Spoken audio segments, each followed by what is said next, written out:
muito bom dia para você que está acompanhando a nossa programação. É hora do seu NE1 e a gente começa esta edição com imagens ao vivo do nosso Globocop, que sobrevoa a sede da Polícia Federal no Pina. O ex-ministro do Turismo, Gilson Machado, foi preso. A investigação aponta que ele tentou emitir um passaporte português em maio deste ano para que Mauro Cid, ex-ajudante de ordens de Jair Bolsonaro, deixasse o Brasil. Este é um dos nossos assuntos de hoje. E veja também, um homem acusado de praticar roubos em ônibus foi preso no Recife. Com a ajuda de câmeras de segurança de dentro dos veículos, a polícia conseguiu identificá-lo. Um avião que decolou do Recife para Madrid, na Espanha, teve um problema e precisou retornar ao aeroporto dos Guararapes. Não é notícia repetida, aconteceu de novo com a mesma aeronave e no mesmo trecho. Junho é o mês de alerta sobre a violência contra a pessoa idosa. E a Defensoria Pública de Pernambuco tem assistência jurídica gratuita e outros tipos de orientações. Outro assunto é sobre lábio leporino. A cirurgia reconstrutiva é oferecida de forma gratuita pelo SUS. Você vai ver como funciona o atendimento no IMIP. E ainda um evento no Recife vai reunir toda a criatividade da moda da periferia na região metropolitana. Tem ainda trânsito, missa para Santo Antônio, as dicas de diversão para o seu fim de semana e muito mais. O NE1 está no ar, está só começando, você fica conectado com a gente pelo nosso canal Globo e também, olha só, pelo nosso Instagram, @ne1.globo. Fica com a gente até 13h. Agora são 11h49. O ex-ministro do Turismo, Gilson Machado, foi preso hoje no Recife. A prisão foi feita pela Polícia Federal. Ele é suspeito de tentar emitir um passaporte português para Mauro Cid, ex-ajudante de ordens do ex-presidente Jair Bolsonaro. Natália Dielu tem os detalhes dessa prisão. Oi, Natália, bom dia para você.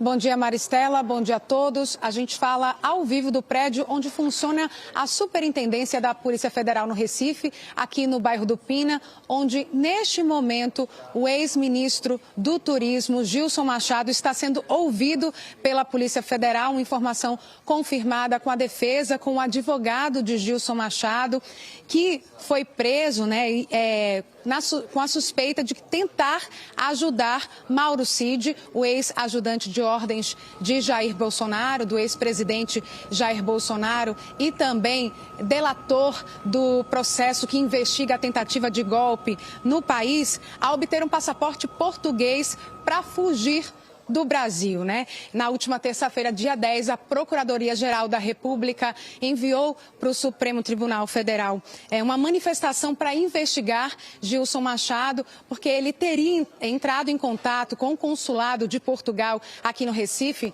no dia 12 de maio, há cerca de um mês, Na verdade, há um mês atrás, para tentar emitir esse passaporte português para Mauro Cid, A Polícia Federal também, nesse contexto, pediu a investigação de uma campanha que Gilson Machado havia feito na internet para arrecadar valores, dinheiro para Jair Bolsonaro. E, nesse momento, então, ele está sendo ouvido aqui na Polícia Federal, que também fez uma operação hoje de busca e apreensão na casa de Mauro Cid. Lá foram apreendidos celulares de Mauro Cid e, de acordo com informações dos investigadores, foram encontradas mensagens, sinais de que Mauro Cid, em janeiro de 2023, tentou obter a cidadania portuguesa, Então, a gente também, acompanhando toda essa cobertura, viu na Globo News, informações que foram trazidas também pela Andréa Sadi, em primeira mão, de que a família de Mauro Cid já teria deixado o Brasil no dia 30 de maio, com destino a Los Angeles, usando um voo que passa pelo Canal do Panamá. Então foi o pai, a mãe, a esposa de Mauro Cid, a filha de Mauro Cid, todos eles teriam deixado o Brasil no dia 30 de maio. Então, isso causou, né, preocupação e trouxe um alerta para a Polícia Federal sobre uma possível tentativa de fuga de Mauro Cid. E aí foi nesse contexto que essa ação do ex-ministro do Turismo, Gilson Machado, que é pernambucano, acabou trazendo essa prisão, né? Porque essa tentativa, essa comunicação com o consulado português aqui no Recife para emissão do passaporte de Mauro Cid, né? O passaporte português seria uma tentativa de ajudá-lo a deixar o país no momento em que esse processo, né, que investiga a tentativa de golpe no Brasil, está na fase dos réus, né, na fase de julgamento, Maristela. Então, a gente continua acompanhando aqui na Superintendência da Polícia Federal no Recife.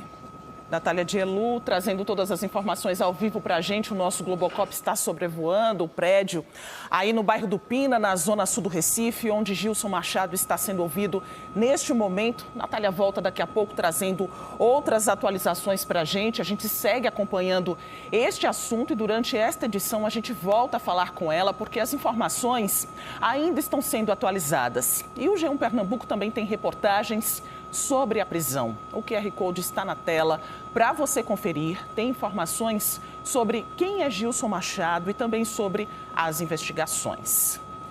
Vamos circular pelo trânsito. Nós temos imagens da Rua Real da Torre para você, no cruzamento com a Rua José Osório, ali no bairro da Madalena. A gente segue com essas informações.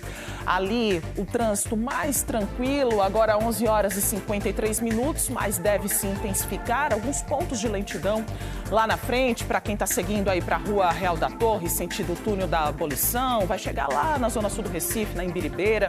E agora que a gente está acompanhando um pouquinho mais a imagem, veio os veículos chegando aí, se acumulando lá na frente. Agora a Avenida Boa Viagem, no bairro do Pina, a gente volta lá para a zona sul do Recife, mais de um outro ponto agora, observando essa câmera de trânsito e a movimentação dos veículos aí nesse ponto da cidade. Bora para a Avenida Conde da Boa Vista, em frente ao Shopping Boa Vista, mais na área central do Recife, uma grande circulação de pedestres também, passando aí pelas ruas do centro da capital pernambucana, mas a movimentação de ônibus e de veículos é bem tranquila por enquanto. Bora com a previsão do tempo, nós temos imagens para você da área central do Recife, da nossa antena aqui, essa câmera está instalada e de acordo com a APAC, o céu fica assim, olha, parcialmente nublado, sem chuva em toda a região metropolitana ao longo do dia. A gente percebe poucas nuvens no céu, não chove neste momento, um dia bonito no Recife. Olha, e amanhã moradores do Recife, Jaboatão dos Guararapes, Ipojuca e Caruaru vão receber uma mensagem de alerta no celular da Defesa Civil. Essa mensagem vai emitir um som. É o seguinte, é de um novo sistema criado pela Defesa Civil Nacional que não exige cadastro para avisar situações de emergência como desastres ambientais. Aí amanhã o sistema será testado. No G1 Pernambuco tem tudo sobre esse novo sistema e também sobre esse teste. O QR Code está na tela, você pode ler a reportagem apontando a câmera do seu celular para o QR Code e seguir aí direto para a notícia. E faz assim, manda para a família, para os amigos, para os colegas de trabalho, para ninguém se assustar, tá? A partir do dia 18 de junho, o sistema vai ficar disponível aqui para Pernambuco, a partir do dia 18, assim como nos demais estados do Nordeste. O assunto agora é saúde. A fissura labial e do palato é uma abertura no lábio e no céu da boca que pode ser identificada durante a gestação.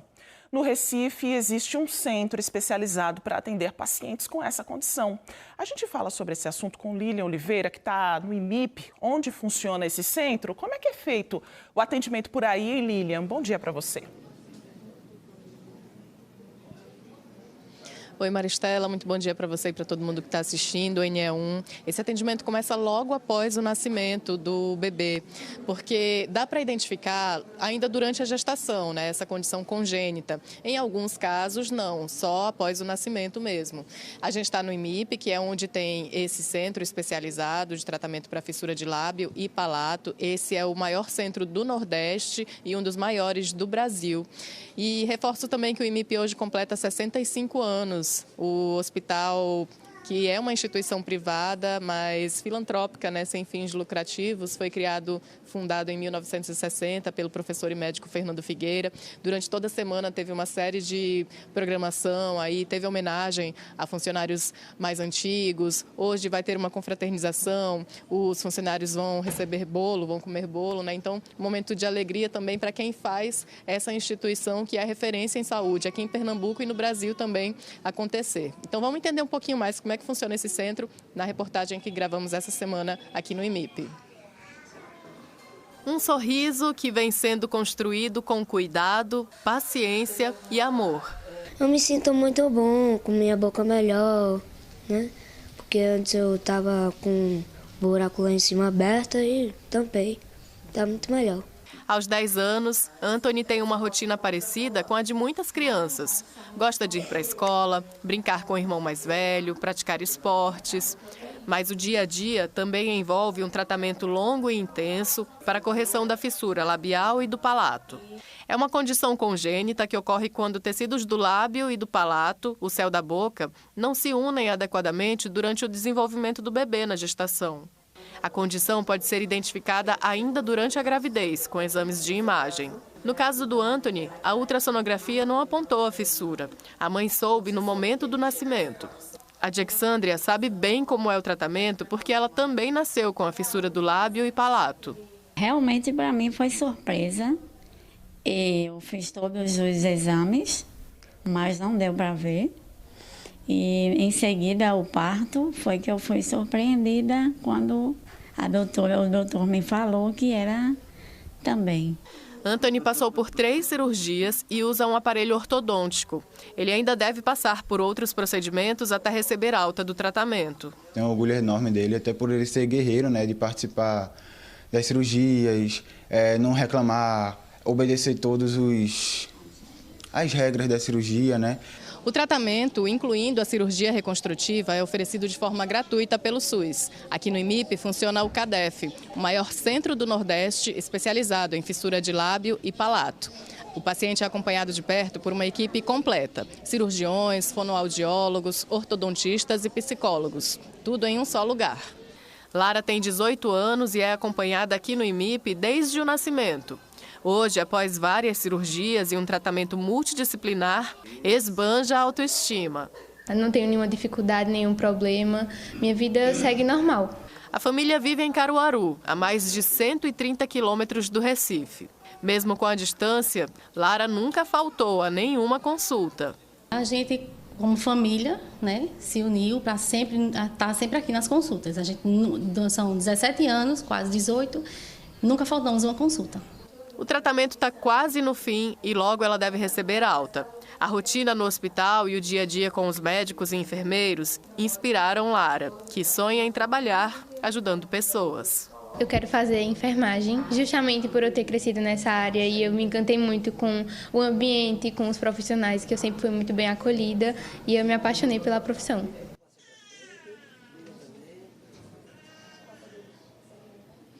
Bacana, né? Um tratamento muito importante que ajuda muito aí no desenvolvimento de quem nasce com essa condição congênita, ajuda muito na autoestima também, na socialização dessa criança, né? E vocês viram aí na reportagem que a mãe de Lara é minha xará, tá? A gente não errou o nome aí na tarja, a Lilian Oliveira também.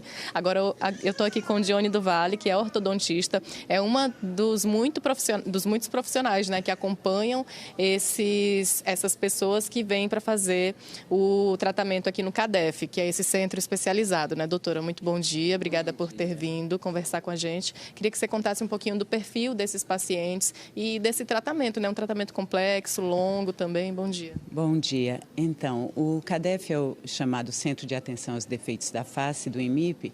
Ele já está atuando desde 2002 como um centro multidisciplinar, ou seja, além de oferecer as cirurgias plásticas que são altamente necessárias, nós também oferecemos outros tipos de tratamento, como a ortodontia, a fonoaudiologia, psicologia, o serviço social, a enfermagem e todas as especialidades necessárias para a completa reabilitação desse paciente.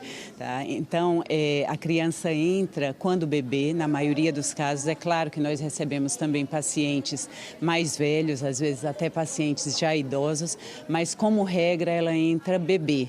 E a partir daí é feito o planejamento do tratamento e essa equipe completa, né, atua durante toda a fase do desenvolvimento dela. Doutora, explica pra gente o que é essa fissura e em relação ao tratamento também, é um tratamento longo, né? Além da questão estética, o que essa condição congênita pode impactar na vida do paciente? Então, a fissura, hoje nós chamamos de fissura, né, mas já foi pejorativamente chamada de lábio leporina e goela de lobo. Ela é o quê? Uma abertura no lábio, na parte onde os dentes nascem, que nós denominamos de rebordo alveolar, e no palato. Nem sempre ela atinge essas três estruturas. Ela pode atingir só o lábio, como pode atingir só o palato. Então, dependendo de onde essa fissura esteja presente, é que nós vamos ter as consequências dela. Tá? Então, nós temos tanto as consequências estéticas, a parte de fala, quando atinge o palato, a fala é altamente afetada, então a necessidade do tratamento fonoaudiológico desde a primeira infância é muito necessária. E nós temos também muita alteração de crescimento decorrente de vários fatores, tá? Essas crianças, elas são, nós cuidamos delas desde a tenra infância até 20 e poucos anos, ou seja, até a reabilitação completa dele. E a ortodontia entra em que parte desse processo? Então, a ortodontia, os nossos pacientes iniciam a avaliação ortodôntica aos 8 anos de idade. Eles vêm para a equipe diagnóstica com 8 anos, é um momento em que todos os pacientes são encaminhados à equipe e a equipe encaminha para o tratamento ortodôntico. Nem sempre o tratamento é iniciado nesse momento, vai depender também das necessidades individuais de cada um. O CADEF tem também uma parceria com uma instituição internacional, né, que é a Smile Train. Como é que funciona essa parceria também para que vocês consigam atender mais pessoas? Na realidade, a Smile Train é uma organização não governamental americana, né? Ela atua em mais de 80 países, sendo um dos países o Brasil. O CADEF tem essa relação com a Smile Train já há cerca de 16 anos e ela atua tanto financeiramente como também profissionalmente, oferecendo cursos, oferecendo a possibilidade de participação em congressos nacionais e internacionais. Financeiramente, ela faz um pagamento em relação às cirurgias realizadas, tá? Então, cada cirurgia primária, ou seja, as primeiras cirurgias de lábio e palato, elas têm uma ajuda financeira da Smile Train também, o que possibilita que você atenda um número maior de pacientes. Doutora, muito obrigada pelas informações, pela participação com a gente aqui no NE1. Gente, lembrando que o tratamento, a cirurgia, tudo é oferecido de forma gratuita. O tratamento é pelo SUS, então a gente tem aqui o IMIP, o CADEF, que é um desses centros de referência, né, tanto no Nordeste quanto no Brasil. Maristela. Um centro tão importante para esses pacientes que funciona aí no IMIP, né? Obrigada por trazer as informações sobre o tratamento para a gente, Lilian. Olha, garantir direitos de crianças e adolescentes é um dever social, mas para fazer isso com responsabilidade e segurança, é preciso conhecimento sobre os processos. Por isso, o Tribunal de Justiça de Pernambuco está entregando para servidores e outras instituições também um kit infância. É um conjunto de materiais informativos, principalmente sobre acolhimento em famílias temporárias e adoção. O material é composto por livros, panfletos e cartazes. Os kits vão ajudar juízes e demais servidores do Tribunal de Justiça com orientações que reforçam a garantia de direitos da criança e do adolescente, especialmente no que se diz respeito ao acolhimento familiar, uma forma de proteção que permite que a criança ou adolescente que está em situação de risco e foi afastado da família e pode ser cuidado por outra família por um tempo. Tem 6 cadernos sobre acolhimento familiar, que passa todas as informações sobre a implantação do serviço de família acolhedora, as orientações que precisam ser passadas para o público e para a própria equipe que trabalha com esse serviço. Além disso, várias cartilhas, cartazes, panfletos que devem ser distribuídos para os usuários que vão, né, nas varas da infância. A gente percebe que quanto mais divulgação, né, mais orientação, mais esclarecimentos que a gente possa estar passando para as pessoas, melhor para a pessoa poder estar mais esclarecido para poder tomar alguma atitude em relação à infância. Paulo Teixeira, psicólogo da infância e juventude, explica como será feita a distribuição em todo o estado. Os kits serão direcionados para as varas da infância e juventude. Então, a partir do momento em que uma vara recebe, ela vai distribuir, né, para a cidade, para os equipamentos competentes. Geralmente os equipamentos de saúde, da assistência social, da educação, para que as pessoas possam ter conhecimento dos projetos que a gente desenvolve aqui no estado de Pernambuco em relação à infância e juventude. A entrega já começou. No Recife, o juiz da Infância e Juventude, Ricardo de Sá, foi um dos primeiros a receber o kit. Além das comarcas, o material também será encaminhado para prédios de prefeituras, hospitais e outros lugares com atendimento de serviços públicos. A nossa grande dificuldade na lida, nessa militância, né, dos direitos da criança é a ignorância. É a falta de disseminação dessa cultura de proteção. Da criança ser protagonista, a criança estar em primeiro lugar, tanto nos procedimentos de entrega, como também no serviço de acolhimento, porque acaba que nós temos uma rede muito deficitária de instituições de acolhimento, mas esse programa, o programa de acolhimento familiar, é um programa extremamente viável, extremamente bem sucedido, porque a coisa foi feita de forma planejada e se criou, se divulgou, se difundiu essa cultura do acolhimento familiar.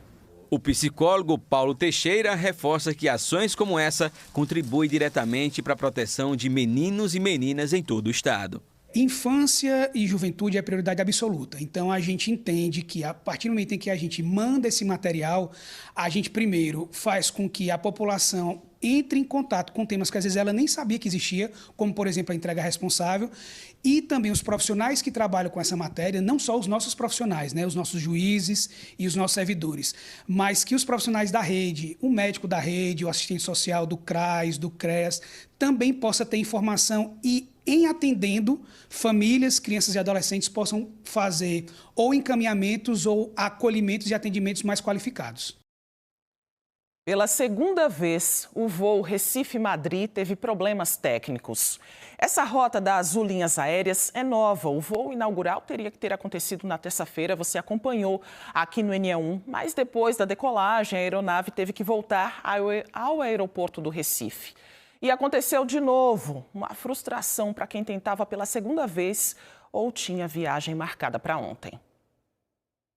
Aconteceu outra vez. Mais de 200 pessoas tentando ir para Madrid, na Espanha, pelo voo novo da Azul. No vídeo feito por um passageiro, vemos imagens do combustível sendo jogado fora para a aeronave poder voltar e pousar. Em nota, a Azul disse que, por causa de problemas técnicos, tiveram que adotar o protocolo de segurança. Que tipo de problema? O comunicado não explica. Desta vez, foi ainda mais complicado. Na terça-feira, o avião deu 18 voltas, ficou 2 horas rodando. Ontem foram mais de 20 voltas, 3 horas no ar. A aterrissagem foi por volta das 2h30 da manhã. Os passageiros desceram de um avião e embarcaram em outro, maior, mais novo, eles disseram. Só que a decolagem acabou não acontecendo porque o plano de voo não foi aprovado. Imagina para quem está nessa agonia há 4 dias. Laura contou que foi o mesmo avião, terça e ontem. Ela e a família ficaram, inclusive, nos mesmos assentos. No mesmo avião e no mesmo lugar, tudo certinho. E eu hoje cheguei aqui, conversei com o pessoal e falei, é o mesmo avião? Uma funcionária disse que sim, os outros disseram que não, que tinha trocado a aeronave. Essa pessoa falou para mim que não, que era mesmo assim, porque eu estava chorando. Eu disse, eu não tenho capacidade emocional de entrar nesse avião. Conexões para outros destinos perdidas, porque as pessoas não conseguiram chegar à Espanha.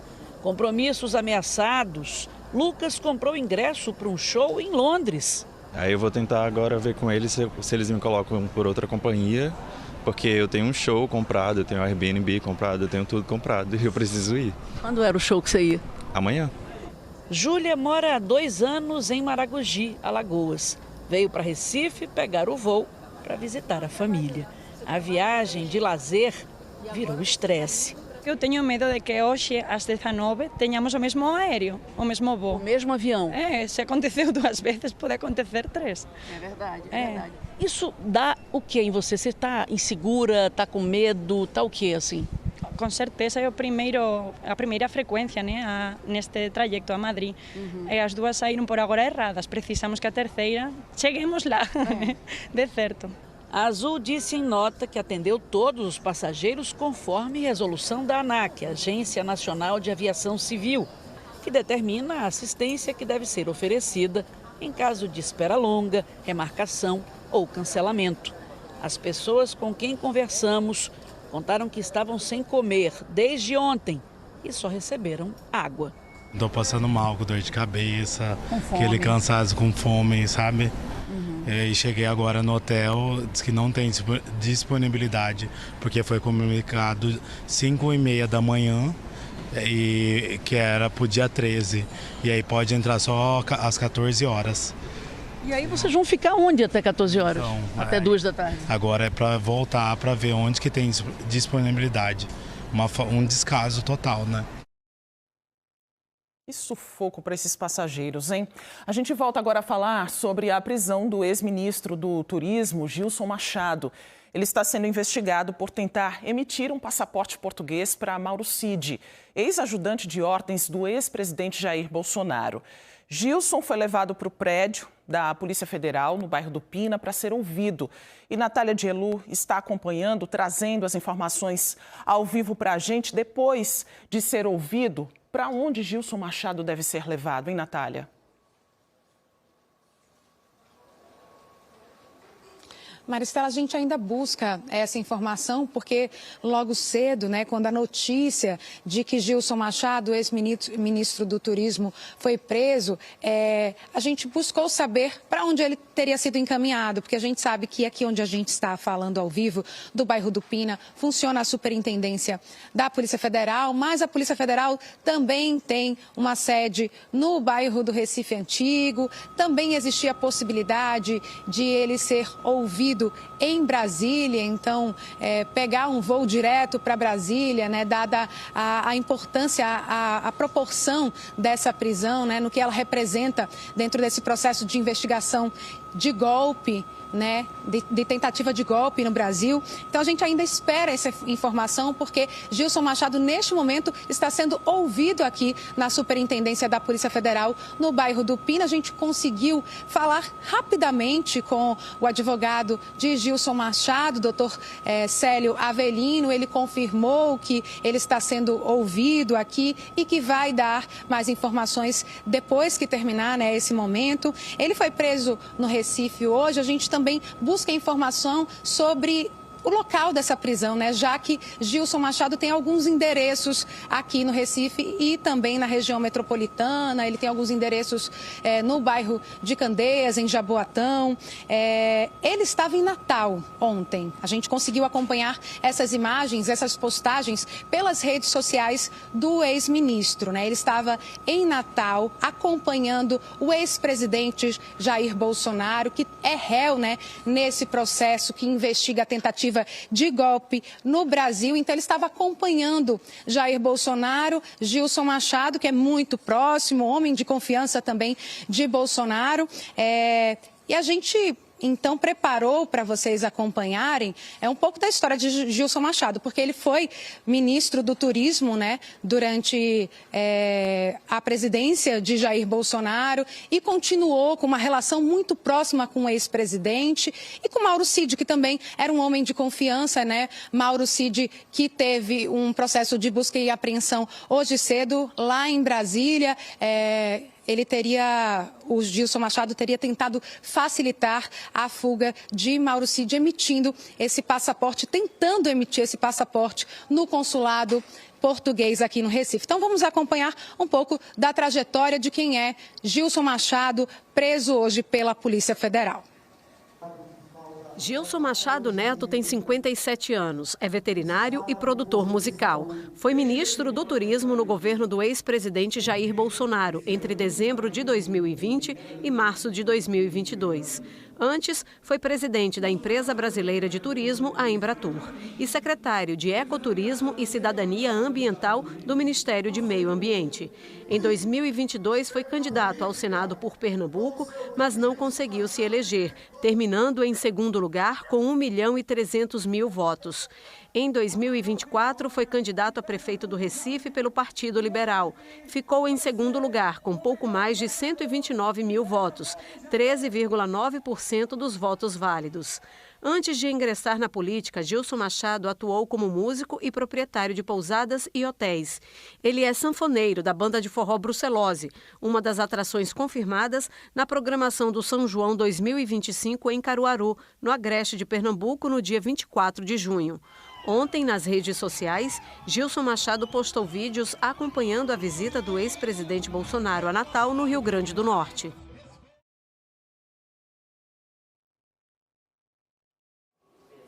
A prisão de Gilson Machado é um capítulo de grande importância nessa investigação, né, nesse processo que está em fase de julgamento, né, da tentativa de golpe do país, pela importância também que tem Mauro Cid, né? Mauro Cid é ex-ajudante de ordens de Jair Bolsonaro, assinou uma delação premiada, né, com a Procuradoria-Geral da República, em que ele tem a obrigação de não mentir nem omitir informações sobre a suposta tentativa de golpe no Brasil. Então, a partir do momento em que Gilson Machado teria tentado obstruir, facilitar uma possível fuga de Mauro Cid, né? A Polícia Federal estava, então, atenta a isso e realizou essa prisão. Está ouvindo Gilson Machado aqui na sede da Superintendência. Gilson Machado, inclusive, disse, antes da prisão, que apenas ligou para o consulado com a intenção de agendar a renovação do passaporte do pai. Informações trazidas pela Andréa Sadi no blog dela. A gente tem também aqui a nota oficial do Partido Liberal, né? O que é que essa nota traz? O Partido Liberal em Pernambuco diz que está acompanhando com atenção as informações divulgadas hoje sobre a prisão de Gilson Machado, ex-ministro do Turismo, e que neste momento aguarda o esclarecimento dos fatos pelas autoridades competentes. O PL, o Partido Liberal, reforça que tem um compromisso com a verdade e com os valores que defende junto à sociedade brasileira. Essas são as informações que a gente traz, Maristela. Obrigada, Natália, pelas informações. A gente segue acompanhando e a polícia prendeu um homem que teria assaltado passageiros de pelo menos 4 ônibus na região metropolitana do Recife. Diogo Franco está na sede da Polícia Civil, tem outras informações sobre essa prisão. Onde aconteceram esses assaltos exatamente, hein, Diogo? Você tem essa informação para a gente? Boa tarde para você. Oi, Maristela, tenho sim. Esses crimes aconteceram no bairro da Iputinga. Foram 4 assaltos a ônibus. 3 na Avenida Doutor Joaquim Cavalcante, Avenida do Professor Joaquim Cavalcante, e uma na Rua São Mateus. Todas no bairro da Iputinga, são bem pertinhos essas ruas. E aí o que é que acontece? Esse homem usava uma arma, né, que era uma réplica de uma arma de fogo. Para explicar melhor sobre como é que foi a prisão desse homem, porque nós tivemos até imagens, né, desse crime aí que mostra bastante violência por parte desse suspeito. Eu estou aqui com o delegado Diego Ascioli, ele que está à frente dessas investigações. Bem-vindo ao NE1. Como foi que a polícia conseguiu chegar até esse suspeito? Boa tarde. Com o registro das ocorrências referentes aos roubos de ônibus, começamos as investigações e observamos que, nesses casos, era ele o mesmo criminoso em comum.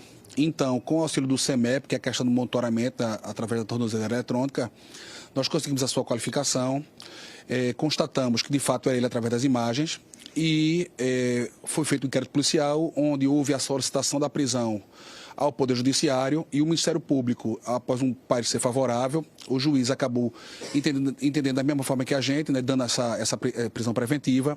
E poder desse mandado, fomos até a residência dele, na comunidade do Detran. No primeiro momento ele não estava em casa, mas acabamos fazendo rondas no local, localizamos esse indivíduo, que acabou sendo preso e, após procedimentos de praxe, conduzido ao estabelecimento prisional. Perfeito.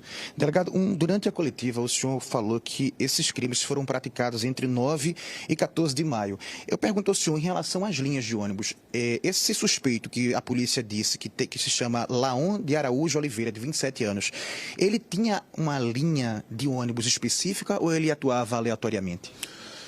De início, só esclarecendo que foi o primeiro que nós temos ciência, 9 de abril, e o segundo, o último, né, o quarto crime praticado por ele no dia 14 de maio. Na realidade, ele não tinha uma linha específica, mas a área que ele atuava era aquela área porque era uma área próxima à sua residência. Então, o que é que ele fazia? Ele saía da residência, subia numa linha aleatória e em poucos metros ele anunciava um assalto com essa arma de fogo que posteriormente viemos descobrir que era um simulacro. Anunciava o assalto, subtraía os bens dos passageiros. Detalhe que importante, que ele não chegou a roubar em nenhuma ocasião o numerário, a renda do ônibus, e sim, ele roubava os passageiros e descia ainda próximo à sua residência e fugia para dentro da comunidade. Então esse era o modus operandi. Ele não tinha uma linha específica, porém, como dito, era sempre na mesma área. Perfeito. Na imagem que a polícia mandou para a TV Globo, tem uma mulher que acaba sendo agredida por ele, sendo violentada, ele empurra a mulher e a gente vê que ela cai de uma forma muito violenta. A polícia conseguia falar com essa mulher? Nós divulgamos as imagens, inclusive, para vocês, assim, ressaltando aqui de início que houve uma atuação judicial para que haja essa divulgação das imagens. Então, nós passamos para vocês essas imagens dos fatos. De fato, existem investigações, nós conseguimos conversar com todas as vítimas, inclusive ela. Isso mostra a gravidade e o modus operandi dele no sentido da violência, porque essa imagem que você fala especificamente, a gente observa que ele anuncia o assalto, ocorre uma rápida discussão e ele tenta subtrair o patrimônio alheio. Nessa ocasião, a senhora a vítima, cai e ele, mesmo ela caída, continua subtraindo os bens e foge em seguida. Ele está preso aonde? Devido ao mandado de prisão, ele foi encaminhado ao COTEL e passa por uma audiência de custódia interna para verificar a legalidade da prisão. E a prisão foi mantida sem problema e hoje ele encontra-se no estabelecimento prisional. Tá joia. Delegado, muito obrigado pela entrevista. Maristela, voltamos ao estúdio. Obrigada pelas informações, Diogo. Agora, pega o teu celular, tem notícia do G1, QR Code está na tela para você acessar. Foi condenado a 21 anos, 10 meses e 15 dias de prisão o policial militar da reserva, Dário Ângelo Lucas da Silva, que matou a própria esposa em Paulista, na região metropolitana.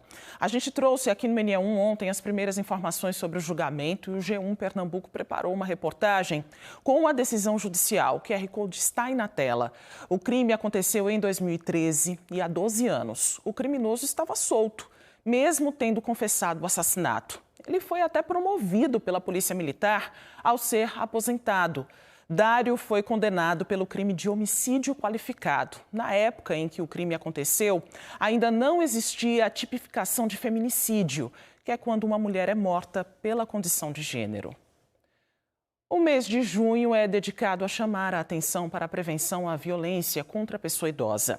É chamado de Junho Violeta. E na próxima segunda-feira, 15 de junho, é o Dia Mundial de Conscientização à Violência contra a Pessoa Idosa. A gente separou alguns dados, inclusive, sobre a violência contra a pessoa idosa. É que no primeiro trimestre deste ano agora, o Disque 100, o canal de denúncias do governo federal contra violações aos direitos humanos, recebeu mais de 3 mil denúncias de violência contra a pessoa idosa. Dessas, mais de 1.000 foram de violência patrimonial e mais de 2.000 de violência física. A Defensoria Pública do Estado atua diretamente na defesa da pessoa idosa. E Lilian Oliveira está de volta agora com esse assunto. Como é que esses idosos podem ser melhor protegidos, hein, Lilian? Maristela, a gente convidou o defensor público Fernando Jordão Filho. Ele é também coordenador do primeiro atendimento da Defensoria Pública para falar sobre isso, né? Então, você trouxe aí alguns dados de violência. Queria passar para o doutor perguntando como seria essa assistência da Defensoria Pública, né? Nesse encaminhamento, em casos de agressão, por exemplo, o indicado é que a pessoa, o idoso ou quem acompanhou essa situação, procure a polícia para os encaminhamentos necessários. Como fazer, doutor? Boa tarde. Boa tarde, Lilian. Pois é, a Defensoria Pública ela tem um apreço muito grande, porque é o seu papel constitucional, pelos grupos vulneráveis. E as pessoas idosas, sem dúvida, são um desses grupos. A gente aproveita esse junho, né, e para reforçar a necessidade de comunicar, de divulgar que não é possível que a gente continue com as agressões que vêm acontecendo contra as pessoas idosas de nossa cidade, de nosso estado, E nesse contexto, a Defensoria Pública se mostra absolutamente à disposição para recepcionar todas essas pessoas idosas, que no caso de serem vítimas de crime, elas devem sim se deslocar diretamente para a polícia para prestar, para apresentar e registrar o boletim de ocorrência, mas que em seguida ela vai ser direcionada ou para o Ministério Público ou para a Defensoria Pública, a depender do tipo de crime. Então, por exemplo, um crime de injúria, de calúnia, de difamação, a Defensoria Pública irá sim atuar em benefício dessa pessoa idosa que foi vítima do crime e vai processar a pessoa que cometeu ou supostamente cometeu esse delito. Em outros casos, será o próprio Ministério Público quem vai levar à frente a denúncia. Doutor, e como uma pessoa idosa pode chegar na Defensoria Pública, né? Tem que agendar um atendimento? Esse atendimento é feito só no Recife ou em outras cidades do estado também? Isso, Lilian. O atendimento da Defensoria Pública hoje, no intuito de torná-lo mais organizado, mais célere, ele acontece em 2 etapas. É necessário um agendamento prévio para só então a gente providenciar o efetivo atendimento. Claro que em casos urgentes, por exemplo, a pessoa está precisando de uma UTI, é claro que ela vai ser atendida no mesmo dia. Ela vai passar pelo procedimento do cadastro, a burocracia, mas ela já vai ser atendida de imediato. Mas, via de regra, a pessoa deve se dirigir à Defensoria Pública de maneira presencial, aqui na capital, na Avenida Manuel Borba, número 640, e providenciar o seu agendamento. Mas ela pode também ter a conveniência de fazer isso da sua casa, pelo seu próprio celular. Então, basta que ela entre no site da Defensoria Pública, que é o defensoria.pe.def.br, e lá ela vai encontrar um banner onde ela vai poder clicar e fazer o agendamento sem sair de casa. Portanto, sem ter custo com deslocamento, sem perder o seu dia de trabalho. E o agendamento ele vai ser idêntico, seja presencial, seja virtual.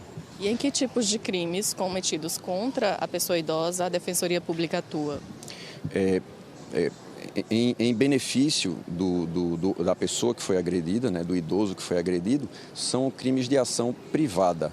Portanto, são crimes em que vai ser apresentada uma queixa-crime em nome do assistido, da pessoa idosa.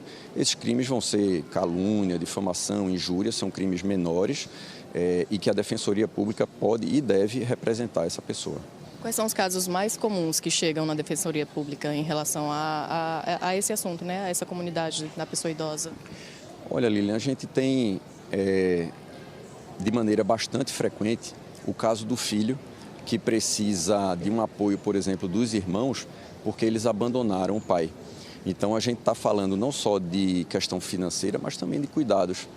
Às vezes fica pesado para um filho só, às vezes são 3, 4, 5 filhos e um só está ali dando aquele apoio. Precisa levar para consultas médicas, precisa fazer os deslocamentos, fazer o asseio, todo o cuidado, além além dos valores que precisam ser bancados, que não são poucos. Então, nesses casos, a gente costuma tentar uma conciliação, e o núcleo de conciliação aqui da capital tem tido um índice de sucesso enorme. A gente busca a conciliação chamando os irmãos para fazer uma combinação. Quem vai fazer o quê? Isso tudo é registrado e vale como se fosse uma decisão judicial. Não sendo não sendo possível o acordo, parte-se, claro, para o ajuizamento. Então, tanto o extrajudicial quanto o judicial podem ser resolvidos na Defensoria Pública. Doutor, muito obrigada pelas informações, pela participação com a gente aqui no NE1. Gente, só reforçando o site da Defensoria Pública, que é o defensoria.pe.def.br. E lá é possível fazer esse agendamento, desse atendimento à pessoa idosa. Maristela. Um atendimento super importante para quem precisa dessa ajuda, especializada. Obrigada, Lilian. O Globocop sobrevoa o Ceasa, no bairro do Curado, no Recife.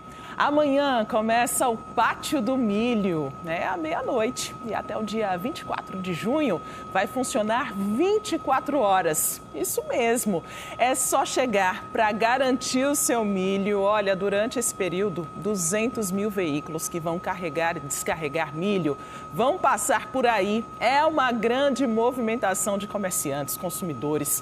Todo mundo em busca do milho para aquelas comidinhas gostosas que a gente ama comer, principalmente nessa época do ano.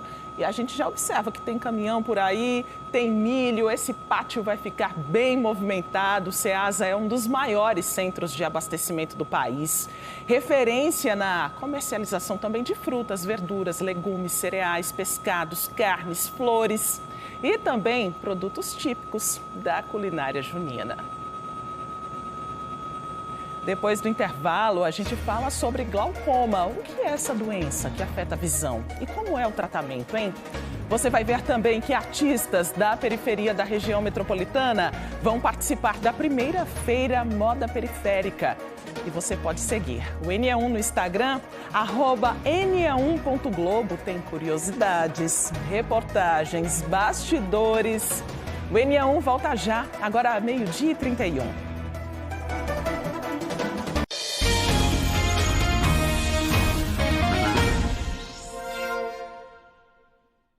NE1 de volta falando de saúde. O glaucoma é uma doença que atinge os olhos e pode levar à cegueira. Além disso, ela pode evoluir de forma silenciosa, sem que a pessoa saiba.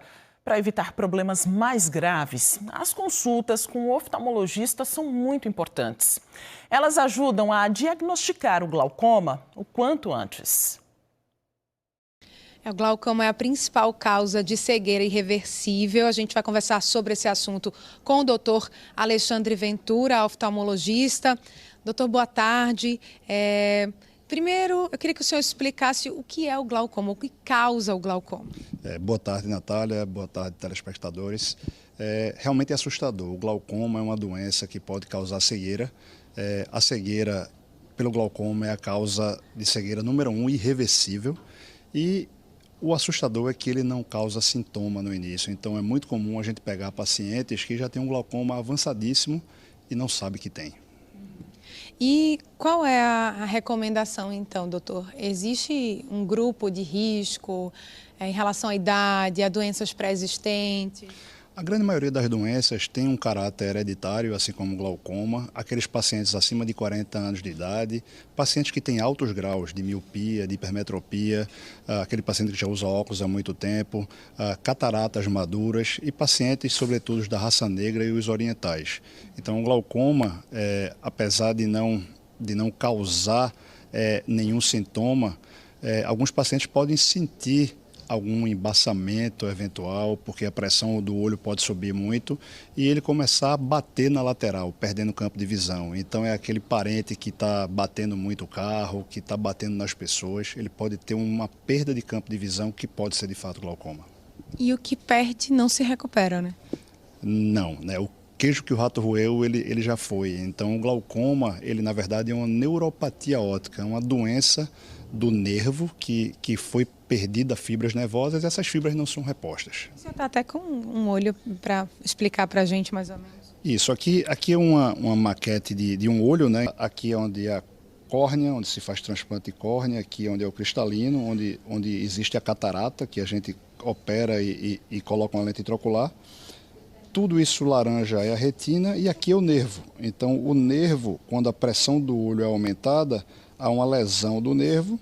Esse nervo ele não vai passar estímulo para o cérebro, né? Então a região onde é formada a visão é na região occipital e o nervo nada mais é do que um fio onde vai passar esse estímulo nervoso. Então com o nervo lesado não existe a formação de visão. E na verdade o olho ele serve apenas para captar luz, para formar a imagem. A imagem ela é realizada aqui na região occipital do cérebro e o nervo nada mais é do que a fiação por onde vai o estímulo para ser formada a visão. Então, na hora que você tem a lesão dessas fibras, é como você ter um fio de um eletrodoméstico todo encapado, bonitinho, mas ele não passa energia por dentro. Então, a visão não é formada. Doutor, então, como evitar? Primeira coisa, se você está dentro dos fatores de risco, você tem que fazer consultas periódicas para evitar de ter o problema. Se você tem um familiar, se você é da raça negra, se você é asiático ou alguém na família tem algum problema grave de visão, a revisão tem que ser anual. Para a maioria das pessoas, deve ter uma visita anual ao oftalmologista e, na verdade, a consulta ao oftalmologista começa com o teste do olhinho, que existe também uma entidade chamada de glaucoma congênito. Então, o neném já pode nascer com glaucoma e é detectado exatamente no teste do olhinho. E como é o tratamento, doutor? O tratamento hoje é baseado inicialmente em medicamentoso, com colírios. Temos laser que pode ser feito também e as cirurgias que estão cada vez ficando microinvasivas e bem mais seguras. Muito obrigada, então, doutor Alexandre Ventura. Fica, então, esse alerta, né, principalmente para quem tem mais de 40 anos, visitar todos os anos o oftalmologista para monitorar. Maristela. Hoje à tarde, depois da edição especial de História de Amor, você vai conhecer os talentos mirins dos 9 estados da região. O programa São João do Nordeste vai mostrar quem são as crianças e os jovens que vão fazer o São João do futuro. E boi, e boi, e boi, e boi, e boi, e boi, e boi, e boi, e boi, e boi.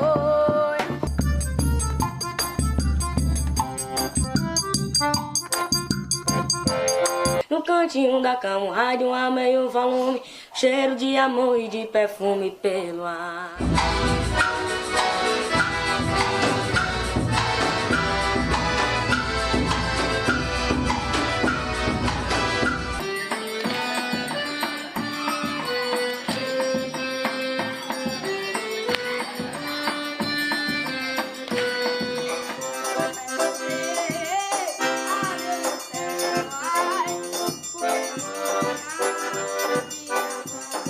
Iguaíba, eu sou teu cantador e sou cria dessa terra e filho de compositor.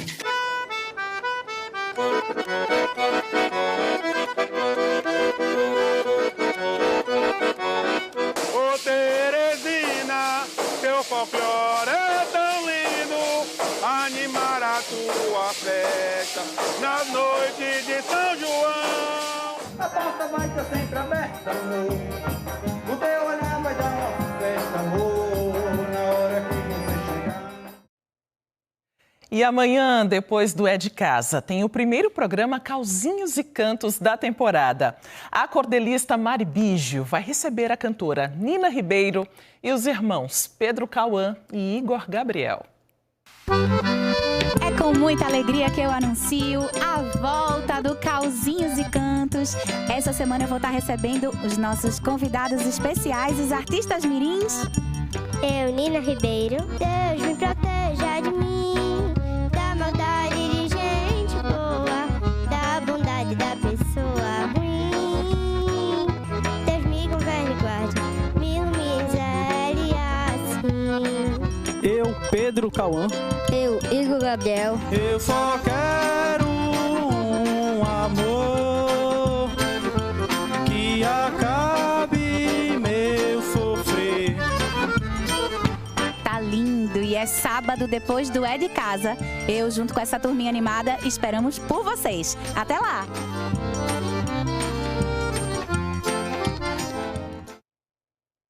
Agora é hora da nossa agenda do fim de semana, que está cheia de atrações para você. É o nosso Sextou do NE1.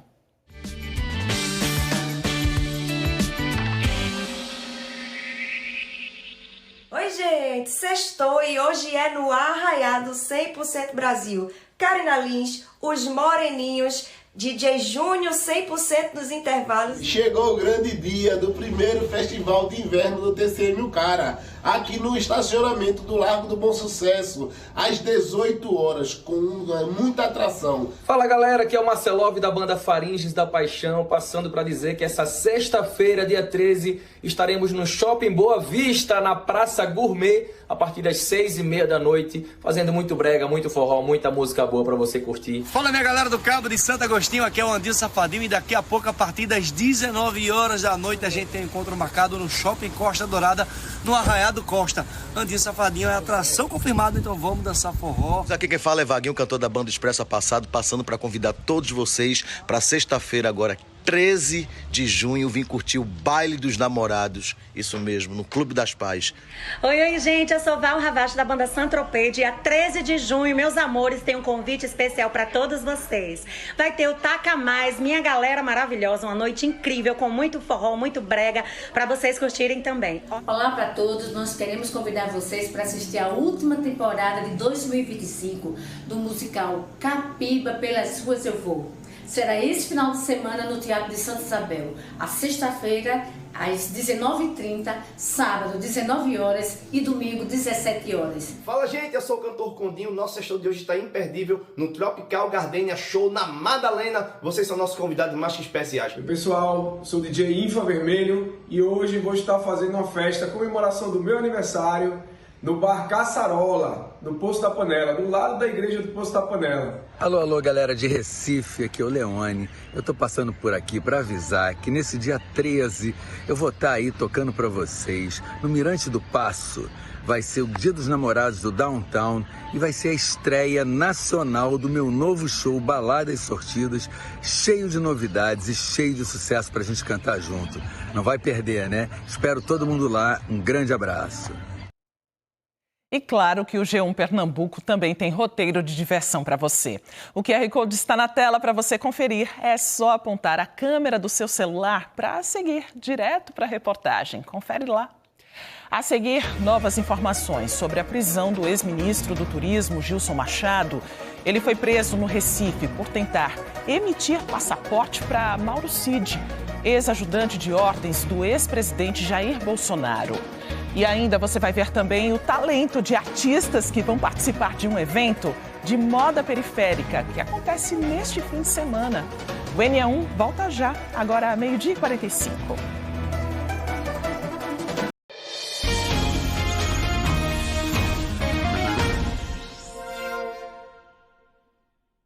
NE1 de volta para falar de criatividade, resistência e arte.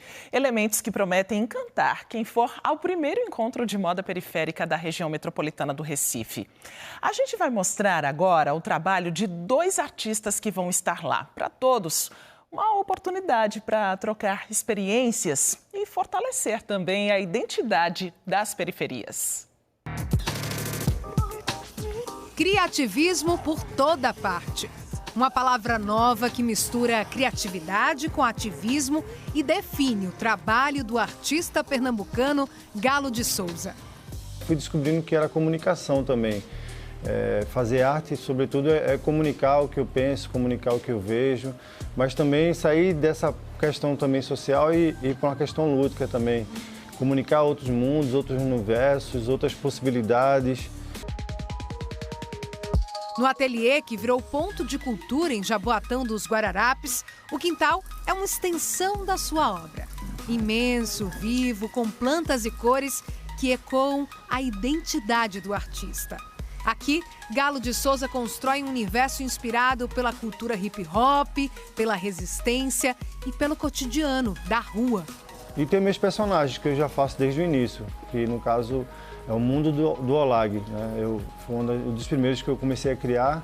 O Olag é basicamente o galo ao contrário, né? De trás para frente. E é a história de um menino que ele aprendeu a ler, lendo as placas e escrevendo nas paredes das ruas e tal. Então, o Olag, ele tem alguns amigos imaginários também que ele cria. Então, tem uma tartaruga, tem um dragão e tem o espaguete, que é o cavalinho.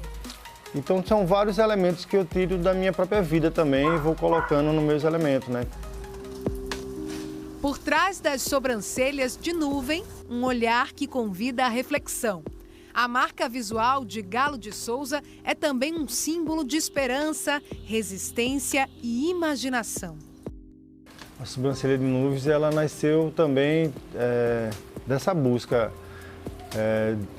um pouco de como as ideias são passageiras e se você não segurar ela, se você não botar ela no papel, ela passa e pode ser que você nunca mais veja ela, ou só fica aquela lembrança e você não consiga redesenhá-la. Você pegar essa criatividade e você ser proativo, você transformar ela, nem que seja numa poesia, nem que você coloque ela como uma recordação no caderno.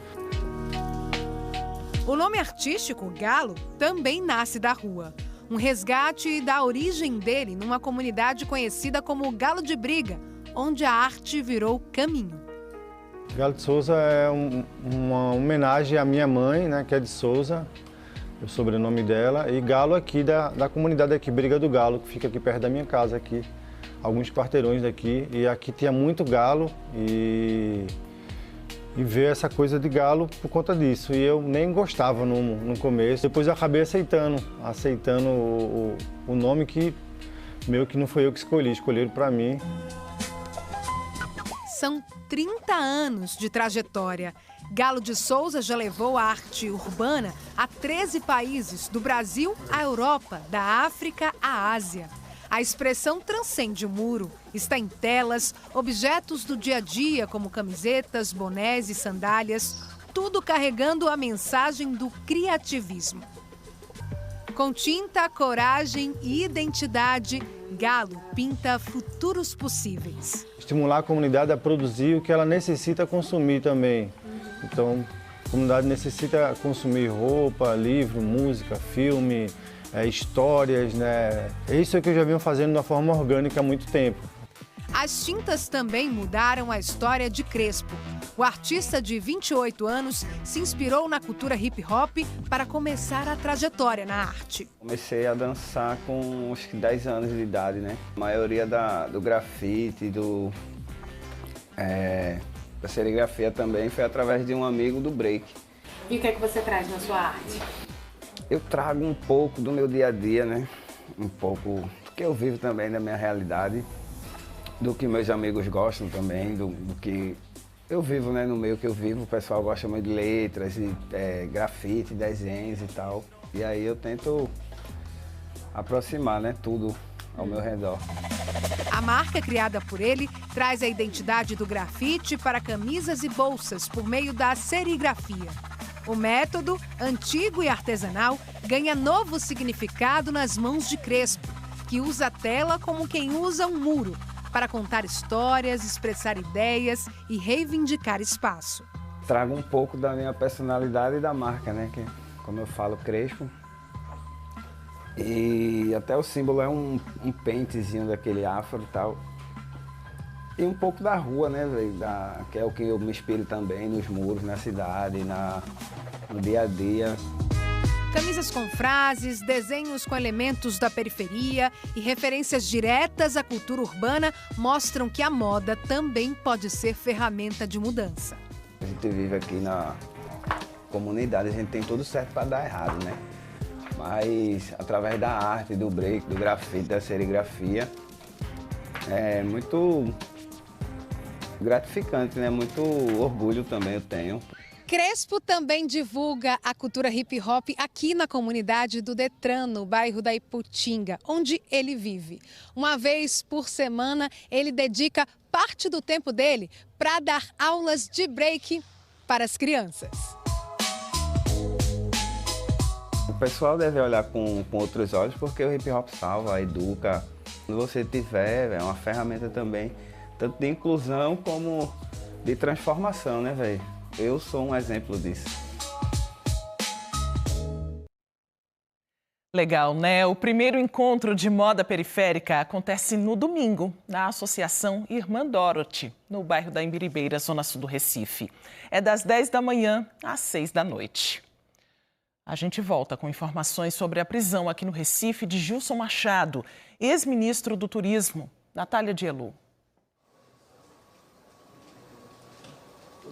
Maristela, o depoimento acabou e a gente conversou há pouco com o advogado de Gilson Machado, Dr. Célio Avelino, que confirmou que assumiu o caso pela manhã, quando aconteceu a prisão de Gilson Machado. Ele disse que essa prisão aconteceu por volta das 10 horas da manhã, no bairro de Boa Viagem, e que essa prisão foi determinada pelo ministro do Supremo Tribunal Federal, Alexandre de Moraes. Também foi cumprido o mandado de busca e apreensão no apartamento de Gilson Machado, em Boa Viagem. Foram apreendidos celulares celulares e também o carro, de acordo com informações do advogado dele, né? Ele disse que o delegado, né, que fez o interrogatório com Gilson Machado, ele se limitou a perguntar sobre essa suposta tentativa de emitir, né, um passaporte para Mauro Cid aqui no consulado português no Recife. E que esse depoimento foi curto, ele durou apenas 10 minutos, apesar dele ter sido preso por volta das 10 horas da manhã, ficou aguardando o interrogatório com este delegado. Vamos ouvir o que falou o advogado de Gilson Machado, Célio Avelino. Acompanhei, ele prestou depoimento, esclareceu o que perguntaram a ele sobre o que vocês já noticiaram, o passaporte, se ele teria de alguma maneira interferido para conseguir um passaporte para o tenente-coronel Mauro Cid. Ele disse que não. E é só isso que eu sei. Ele está indo agora, eu espero ir também agora para ver no IML, ele está indo para lá para fazer exame, praxe, procedimento, e depois a informação que ele vai para o hotel. A Polícia Federal não trouxe nenhuma prova, trouxe apenas um mandado de prisão do ministro Alexandre Moraes e interrogou o Gilson apenas e tão somente em relação a um possível pedido de passaporte para o tenente-coronel Mauro Cid, que vocês já noticiaram isso, só isso. Então, não tem mais nada. Ele foi preso na residência dele aqui em Boa Viagem. Ele tem cidadania portuguesa, o pai dele também tem. O pai dele tem 85 anos e pediu a ele para agendar a renovação do passaporte do pai dele. E foi isso que ele fez. Pessoalmente não foi. Ligou para o consulado e agendou a visita do pai. E o pai foi acompanhado pelo irmão dele. Nem sequer ao consulado ele foi. O que a defesa quer é saber o motivo da prisão, que eu não sei, nem foi dado. A Polícia Federal recebeu apenas e tão somente um mandado de prisão para cumprir. Os motivos da decretação dessa prisão não está no mandado e nós estamos dando entrada a um pedido ao ministro para dizer acesso ao processo para saber o que foi que levou o ministro a fazer isso. Qual foi a última vez que Gilson Machado falou com Mauro Cid? Ele informou que foi logo após as eleições, final de 2022. Eles são amigos? Não sei informar.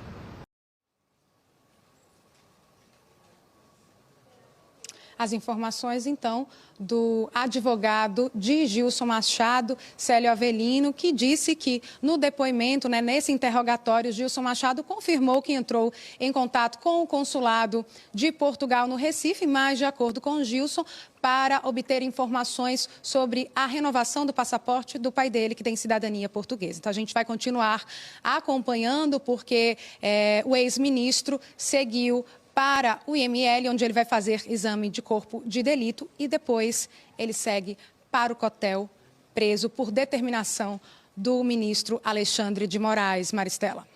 Imagens ao vivo, inclusive, da saída de Gilson Machado e outras informações você acompanha ao longo da nossa programação. Obrigada, Natália, pelas informações. E o NE1 volta amanhã, depois do Causos e Cantos. Você pode rever e compartilhar as reportagens a qualquer hora no Globoplay. Acompanhe o NE1 também pelo Instagram. Uma ótima tarde para você, bom fim de semana. Fique agora com o Globo Esporte.